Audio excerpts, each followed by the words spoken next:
Помошник министерката за внатрешна контрола во МВР Анита Станчевска веднаш по насилните протести во собранието заминала на боледување. На нејзино место министерот Нухију го назначил Дејан Антонов. Овој сектор ја испитува улогата на припадниците на полициските сили кои на црниот четврток на 27 април ја злоупотребиле службената положба и постапиле спротивно на законот.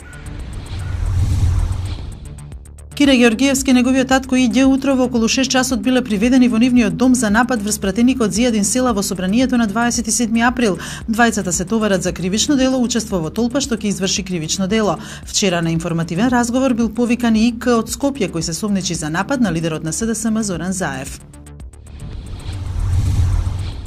Уставниот суд на денешната седница донесе времена мерка за запирање на извршувањето на одредбите од изборниот законник и од законот за спречување на корупција со кои се забрануваше исплата на земјоделските субвенции до формирањето на нова влада.